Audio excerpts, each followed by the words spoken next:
So we got the new SBS for volume 110. The SBS is Oda's Q&A section that he likes to include in the volumes. And this time we got the answer to a pretty substantial question, and that is, who gave Luffy the food in chapter 1103? So let me just get you up to speed on what's going on here. So back in Egghead, before Saturn had shown up, Luffy was fighting against Kizaru while in Gear 5. And at the end of their initial scuffle, I guess you could say, Luffy hits Kizaru with the Star Gun and pretty much TKOs him. However, in the process, Luffy gasses out, from having to exert himself so much using Gear 5 against Kizaru. So he's in that old, exhausted state until he can get more food or recover properly in some other way.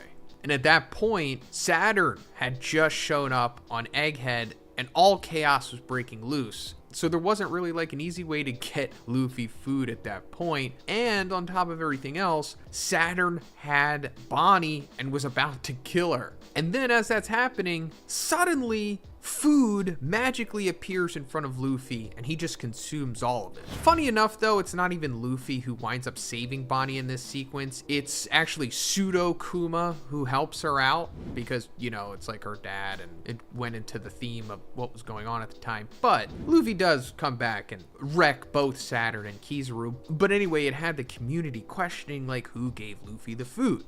Now at the time, I thought it was Kizaru because it made sense that he did it. He was the only one who really could have at that time, other than Caribou randomly using his swamp Logia to transport Luffy food, but that just didn't seem as likely.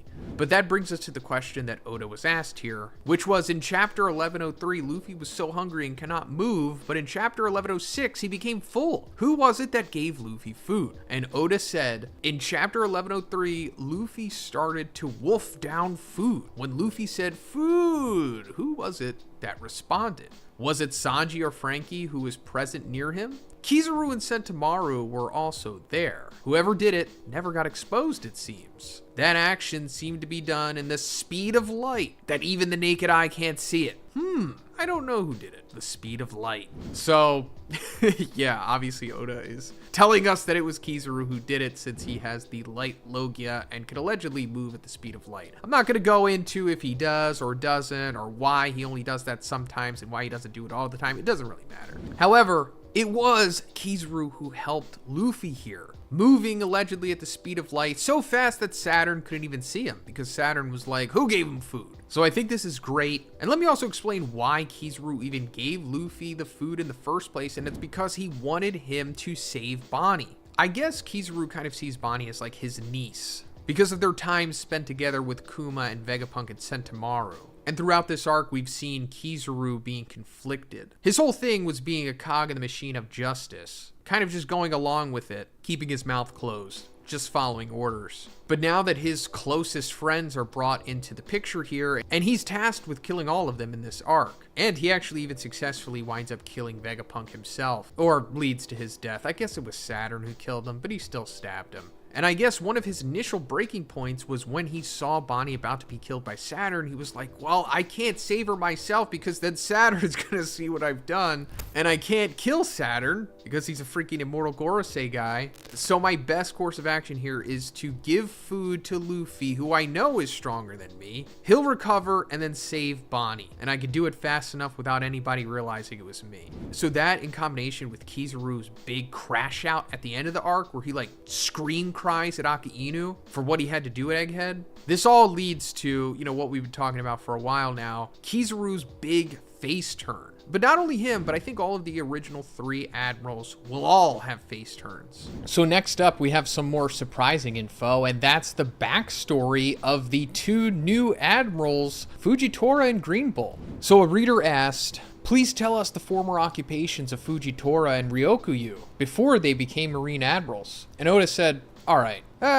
Just as they became the ones in charge for the defense of affiliated nations to the world government through the system called the World Military Draft. These two were handpicked by the Marines. Ryokuyu Aramaki hails from the South Blue. He was a police officer from the Taya Kingdom and caused a great incident involving a woman and got thrown into prison. His reputation of possessing extraordinary strength reached the government. He got drafted into the Marines and immediately got a special promotion to Admiral. Oh, all right, not what I expected, but to be honest, considering that the world was already established so much by the time these guys got introduced, it kind of had to be weird and ambiguous like this because there would be no other excuse to introduce individuals that are as strong as admirals that no one ever knew about before, you know what I mean? Because it says that Green Bull was known for his strength. So he was just some like admiral level guy chilling out in the Taya Kingdom in the South Blue, and he had the Forest Logia.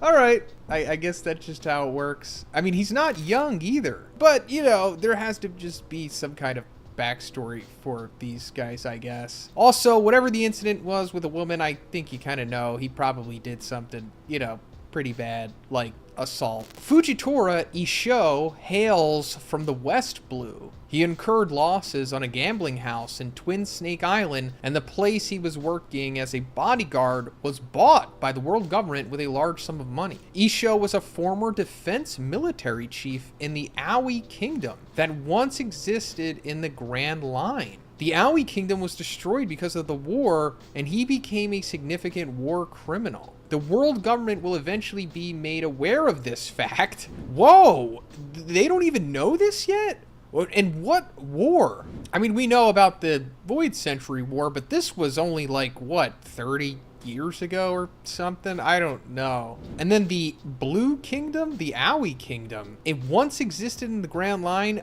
Wow, Fujitora has a really interesting backstory, way more interesting than Green Bull, but I always thought that Fujitora came from Wano. And it seems like he does. So Oda is saying that he hails from the West Blue, but maybe that means he wasn't born there. It could be very similar to Koshiro Shimotsuki, you know, Zoro's master, how like his family migrated from Wano to the East Blue. So I'm assuming something happened like this with Fujitora. It has to be that way. But this also explains why he's so like righteous, you know, and wants to do the right thing and try to make the world government better and less corrupt. But now let's go into the rest of the questions that we got here, or at least what we got translations for. So Oda was also asked, I really love the sword members, so I want to know their age and profile. Does Drake belong to the same class years as Kujaku and Prince? And Oda said, it's difficult to point out what exactly you want to know about their profile, but I can give you their ages and heights. For more detailed information, it's written on the Beaver card, One Piece Visual Dictionary. I won't say something mean as, I want you to buy those, so I won't write it here on the SBS,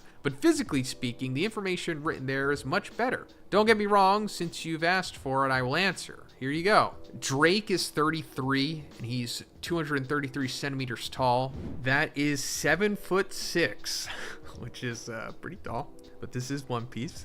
So he's probably just average height, I guess. Kobe is 18, and he is 176 centimeters tall, which is 5'4". There you go, that's more relatable for you guys. Rear Admiral Kujaku is 26, and she is 5'9". Hibari is 17, and she is 5'4" as well. Just a little bit shorter than Kobe, just a tiny bit. Prince Gruz is 29. I thought he'd be younger than that. And he is 6'7". And then Helmeppo is 22, and he is 5'8". And then Oda also said, although Kujaku and Gruz are a junior of Drake, their relationship is already like the same class. Also, I've been asked many times if Gruz is a prince from what country, but actually he wasn't. He's just a rich person. Another question Oda was asked was about the Gorosei clothes. So he said, the suits that the 5 elders are always wearing, are they high branded designer clothes? Is there a shop in Marijuana that specifically caters to them? Please tell us about the clothes designer too. And Oda said, his name is Niorno Armani, a play on Giorgio Armani, a designer clothes specialist who hails from the Nagagutsu Kingdom in East Blue. Only the 5 elders are allowed to wear his special clothes. Okay. Oda clearly having some fun here. I guess this is technically canon now, but I guarantee he made this up on the spot. And then to finish off this video, Oda was asked how Luffy's clothes change when he becomes gigantic. And Oda said, okay, listen here. If Luffy's clothes get ripped off when he becomes gigantic, his thing is gonna come out. And yes, he actually said the word. Oda doesn't have to deal with, YouTube monetization. That is why Luffy's clothes don't rip when he becomes giant, because things would start flopping. But that's it for the 110 SBS, guys. Let me know what you thought about this stuff in the comments. And if you liked the video, please give it a like and please subscribe if you haven't already. Have a great day, and I'll see you in the next one.